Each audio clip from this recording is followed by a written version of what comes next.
इस वीडियो में हम प्रैक्टिकल 14 देख रहे हैं। क्विकली हम पहले डेटा को देख लेते हैं। We are having these different columns. Column 1 जो है वो रोल नंबर, कॉलम 2 स्टूडेंट्स के नेम्स आ रहे हैं और कॉलम 3 में मार्क्स ऑब्टेन्ड है। Then we are having the total marks and this shows the full fee, right. We need to calculate the scholarship amount and payable fee, right. आप यहाँ पे टास्क में हमें गिवन है apply formula to calculate the scholarship on the following range of marks, ठीक है। In range of marks पे हम जो है ना based on that certain range of marks हम स्कॉलरशिप ऑफर कर रहे हैं, ठीक है। सो यहाँ पे देखें टास्क ए में देखें no scholarship for those students who obtain marks below 500। तो यहाँ पे हम इफ फंक्शन यूज करेंगे और इफ देखें यहाँ पे मैं यहाँ पे फंक्शन लिख रही हूँ, right. Let me zoom in. So if obtain marks, तो यहाँ पे क्विकली हम पहले ऑब्टेन मार्क्स का सेल सेलेक्ट कर लेते हैं। इफ ऑब्टेन मार्क्स बिलो 500 यानी कि लेस देन 500, यहाँ पे लिखा हुआ है ना बिलो 500, तो यहाँ पे हमने लेस देन 500 कर दिया। तो if it is less than 500 तो in that case it is going to have no scholarship, that means scholarship amount यहाँ पे हमारे पास 0 होगा, right. And in the else part we are having the second case which is 30% scholarship of full fee, ठीक है। 30% scholarship of full fee यहाँ पे एक और में else, ये जो if है इस if की 3 statements होनी है। पहले logical test है, फिर logical test true है, तो ये execute होगा, otherwise it will jump to the else part। और else part में यहाँ पे हम एक और nested if दे रहे हैं, ठीक है। यहाँ पे if जो है if पे लॉजिक टेस्ट ये अप्लाई करनी है हमें। यहाँ पे लिखा है ना 30% scholarship of full fee will be awarded to those students who obtain marks between 500 to 600, ठीक है। हमें ऑब्टेन मार्क्स सेलेक्ट करने हैं एंड देन यहाँ पे हम कह रहे हैं बिटवीन 500 to 600, और in other words we can say less than equals to 600, ठीक है। लेस देन 600 और maybe equals to 600। Less than 600 यानी कि 699 भी हो सकता है, 695 भी हो सकता है, so on, right. So since ये हमने लॉजिकल टेस्ट बना ली, तो based on this logical test हमें कितनी स्कॉलरशिप ऑफर करनी है, 30% ऑफ फुल फी। तो पहले आप फुल फी सेलेक्ट करेंगे और फिर इसका 30% यानी कि इसको आप मल्टीप्लाई करेंगे 30% से, राइट। सो इस इफ में अगर आप देखें तो इस इफ में we have this logical test and if the logical test is true तो ये स्टेटमेंट एग्जीक्यूट होगी। अब इसका एल्स पार्ट जो होगा कॉमा के बाद यहाँ पे एल्स पार्ट में हमने एक और इफ दे दिया which is for this C case. C जो स्टेटमेंट है यहाँ पे 40% scholarship of full fee will be awarded to those students who obtain marks between 500 to 600।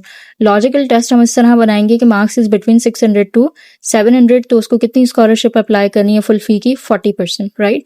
और in other words you can say कि ये जो ऑब्टेन मार्क्स हैं वो लेस देन इक्वल हैं किसके, 700 के। तो स्कॉलरशिप जो फुल फी की जो स्कॉलरशिप होगी वो 40% होगी। तो ये F6 जो है फुल फी का सेल है, इसको पहले मैंने सेलेक्ट किया, इसको हम मल्टीप्लाई करेंगे 40% से, राइट। अच्छा यहाँ पे जो डी स्टेटमेंट है 60% scholarship of full fee will be awarded to those who secured marks above 700। तो यहाँ पे दोबारा से हमें इफ स्टेटमेंट बनाने की जरूरत नहीं है, सिंस इट इज ऑब्वियस कि अगर मार्क्स लेस देन 500 नहीं है, this condition is false let's say, तो फिर ये लॉजिकल टेस्ट चेक करेंगे। अगर मार्क्स 600 से भी लेस देन नहीं है तो ये लॉजिकल टेस्ट चेक होगा कि मार्क्स क्या 700 से लेस देन है, इसके इक्वल है। अगर इससे लेस देन इक्वल नहीं है तो मार्क्स अबव ही होंगे। तो ये एल्स केस में हमें यहाँ पे दोबारा से एक इफ लगाने की जरूरत नहीं है। हम दिस इज अंडरस्टूड कि ये कंडीशन भी अगर फॉल्स हो गई तो that means marks probably above 700 है ना। ये कंडीशन कब फॉल्स होगी, जब मार्क्स अबव 700 होंगे। लेट्स से 705 है, तो इस केस में D6 में अगर डेटा 705 होता, क्या 705 लेस देन या इक्वल है 700 के, कंडीशन इज फॉल्स। तो फॉल्स के केस में हमें 60% स्कॉलरशिप देनी है, तो विच इज लाइक यहाँ पे हम इसको मल्टीप्लाई कर देंगे 60% से, ठीक है।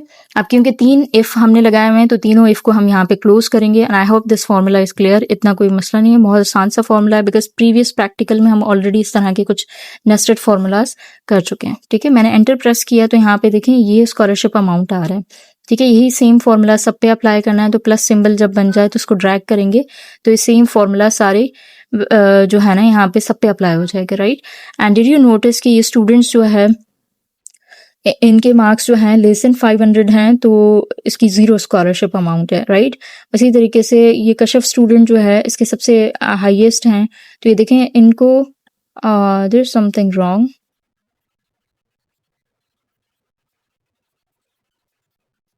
Okay, let me check. If marks is less than तो 0 amount होगी, if marks is less than equals to, and then if marks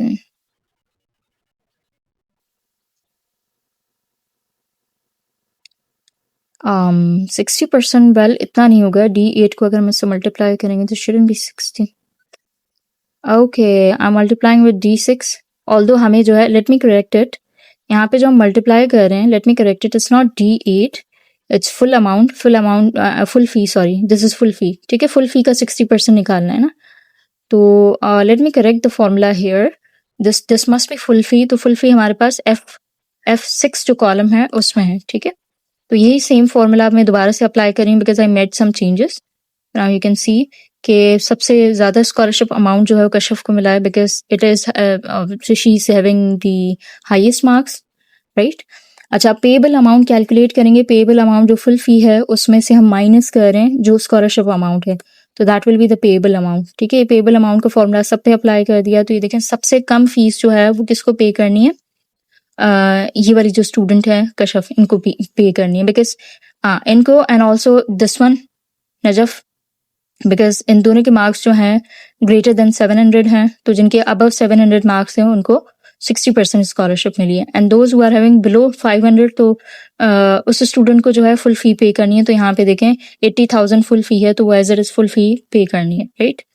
अच्छा, अब नेक्स्ट टास्क हमारे पास क्या है, count the number of student gained scholarship using the count function and display. अच्छा, अब हमें काउंट फंक्शन यूज करना है, and one more thing is that कि व्हाट इफ यहाँ फॉर्मूले में हम जो है ना, रादर देन नंबर, यहाँ पे अगर हम स्पेस दे दें because the student is not getting any scholarship, तो स्टिल जो है ना, this formula, if you apply this formula on to this complete column, तो यहाँ पे देखें still you get the same results, right. But यहाँ पे दिस इज ब्लैंक बिकॉज इस स्टूडेंट के मार्क्स 500 से लेस देने, तो उसको कोई स्कॉलरशिप अमाउंट नहीं मिली। अब यहाँ पे हम काउंट फंक्शन अप्लाई करते हैं, और काउंट फंक्शन अप्लाई करते वक्त this is going to calculate all the numerical values. तो यहाँ पे देखें, अगर आप रोज काउंट करें तो 1 2 3 4 5 6, राइट, वेयर एज इसने सिर्फ 5 काउंट किए हैं बिकॉज पेएबल काउंट में यहाँ पे देखें सिर्फ 5 आ रहा है, जस्ट बिकॉज के काउंट फंक्शन क्या कर रहा होता है। अगर मैं कर्सर यहाँ पे रखूँ और अगर आप थोड़ा सा काउंट फंक्शन जो है उसकी जरा से डिस्क्रिप्शन देख लें, तो जब आप काउंट फंक्शन लिखते हैं तो you can see here the number of numerical values in the data set, right. Data set यानी कि पूरा जो कॉलम है जिसको मैं सेलेक्ट कर रही हूँ, इसमें मैं काउंट फंक्शन अप्लाई कर रही हूँ। तो काउंट फंक्शन का काम पर्पस क्या है यहाँ पे यूज करने का, we just wanted to calculate all the numerical values, या फिर हम ये कैलकुलेट करना चाह रहे हैं कि कितने स्टूडेंट्स को स्कॉलरशिप मिली है, ठीक है। तो यहाँ पे हमारे पास 5 आउट ऑफ 6 5 स्टूडेंट्स को स्कॉलरशिप मिली है, और जो है 5 न्यूमेरिकल वैल्यूज हैं, इसलिए काउंट फंक्शन ने यहाँ पे 5 दे दी है, right. So I hope this is clear. Again ये वाली स्टेटमेंट आप दोबारा से पढ़ेंगे तो यहाँ पे देखिए, count the number of student gain scholarship using the count function, ठीक है, एंड डिस्प्ले। आप जितने भी नंबर ऑफ स्टूडेंट्स हैं जिनको स्कॉलरशिप मिली है उनका काउंट हमें शो करना, and out of 6 5 student gain the scholarship, ठीक है। अच्छा, इसको सेव करने के लिए शॉर्ट की होती है Ctrl+S, और प्रिंट करने के लिए